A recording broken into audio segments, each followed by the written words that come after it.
Assalamualaikum warahmatullahi wabarakatuh. Halo teman-teman semua, nama saya Tegar Ahmad Arif Saputra. Nomor induk mahasiswa saya 200001016. Saya mahasiswa dari Prodi Bimbingan Konseling kelas A Universitas Ahmad Dahlan. Di sini saya akan menjelaskan berbagai materi tentang konflik. Konflik merupakan suatu fenomena sosial yang sering terjadi dalam masyarakat. Pada dasarnya, manusia merupakan makhluk sosial yang mempunyai tujuan dan kepentingan yang berbeda, di mana dari perbedaan itulah ada kalanya memunculkan suatu pertentangan atau konflik.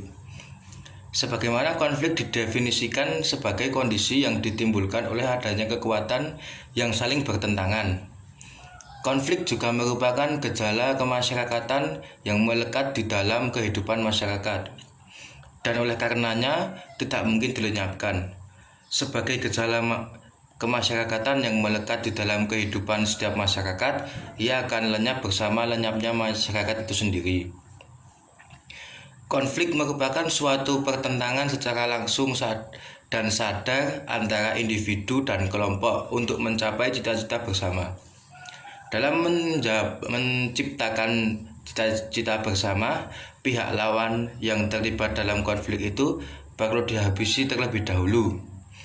Di dalam situasi konflik, karena adanya perasaan permusuhan yang kuat, kerap kali peniadaan lawan lebih penting dari pencapaian cita-cita. Menurut sebagian sosiolog teori konflik tidak semestinya memusnahkan. Sebaliknya, dalam keadaan tertentu, konflik justru berfungsi dan membangun. Karl Marx adalah tokoh utama yang mengemukakan konflik berdasarkan hubungan pada produksi. Tumpuan perhatian dalam tulisan Marx adalah ciri pertentangan dalam sistem kapitalisme, yaitu pertentangan di antara dua kelas yang timbul akibat hubungan yang berbeda terhadap sumber-sumber produksi. Menurut Marx, perjuangan atau pergulatan bukan fenomena negatif, melainkan perjuangan mempunyai fungsi untuk mengukuhkan perasaan kesatuan dan kalangan satu anggota kelas. Di samping itu, perjuangan kelas merupakan kuasa penggerak dalam sejarah manusia. Menurut Koser, konflik bisa berarti perjuangan yang dilakukan oleh sekelompok masyarakat untuk memperjuangkan nilai serta tuntutan atas status, kekuasaan, dan sumber daya yang bersifat langka pada kelompok lain. Hal tersebut dapat dilakukan dengan cara mencederai atau melenyapkan lawan. Akibatnya, lawan akan memberikan balasan yang serupa. Konflik tidak semestinya memecah belah sistem sosial, tetapi ia mempunyai tugas dan fungsi tertentu. Koser nampaknya lebih memberikan perhatian kepada fungsi konflik sosial yang positif dan integratif. Tetapi dalam masyarakat ada kalanya konflik dapat mengancam kestabilan suatu sistem sosial oleh karena hubungan segmental.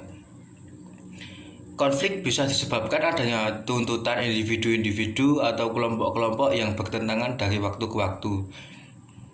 Konflik tentang cita-cita, nilai, atau kepentingan adalah berfungsi kalau konflik itu tidak berlawanan dengan anggapan dasar tentang hubungan sosial.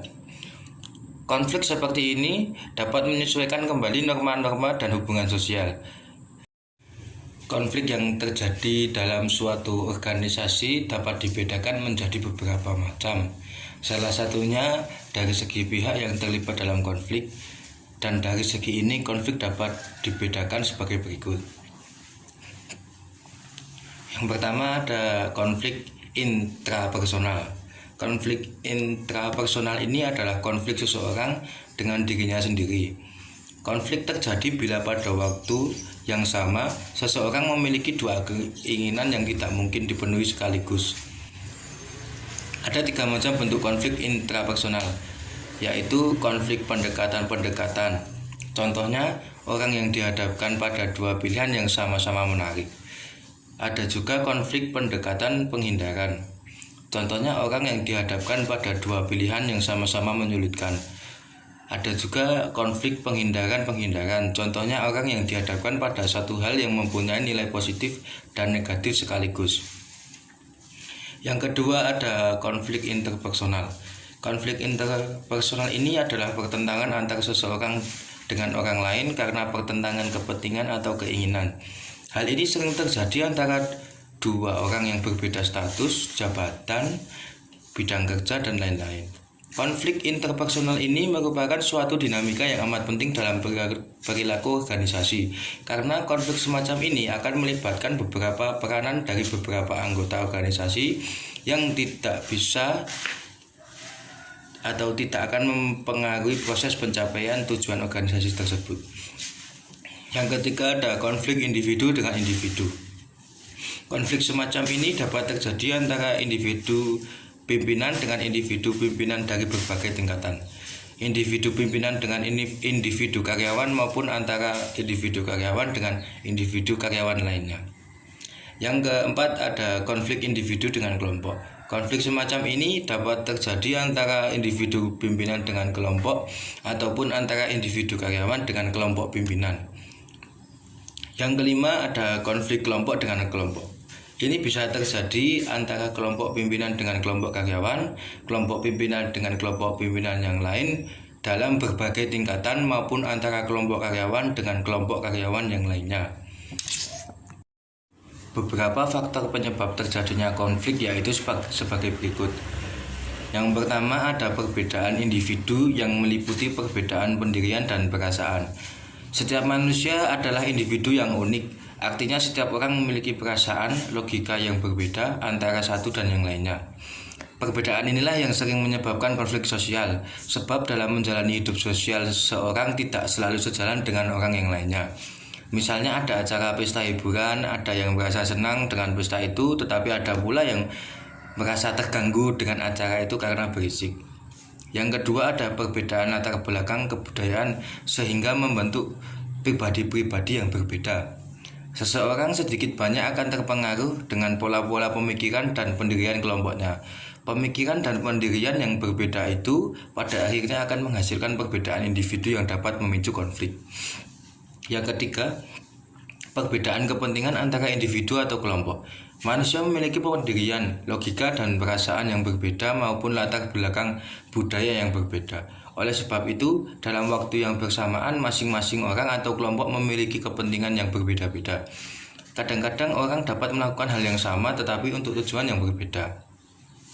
Dan yang keempat, perubahan nilai yang cepat dan mendadak dalam masyarakat. Perubahan adalah suatu yang lazim dan wajar terjadi, tetapi jika perubahan itu berlangsung cepat atau bahkan mendadak, perubahan tersebut dapat memicu terjadinya konflik sosial. Misalnya, pada masyarakat pedesaan yang mengalami proses industrialisasi yang mendadak akan memunculkan konflik sosial. Sebab nilai-nilai lama pada masyarakat tradisional yang biasanya bergerak pertanian secara cepat berubah menjadi nilai-nilai masyarakat industri. Nilai-nilai yang berubah itu seperti nilai kegotong royongan berganti menjadi nilai kontrak kerja dengan upah yang disesuaikan menurut jenis pekerjaannya. Demikian yang dapat saya sampaikan, semoga bermanfaat bagi diri saya dan teman-teman semua agar saling menjaga sehingga tidak terjadi konflik yang bersifat negatif. Saya Tegar Ahmad Arif Saputra mengucapkan terima kasih dan sampai jumpa. Wassalamualaikum warahmatullahi wabarakatuh.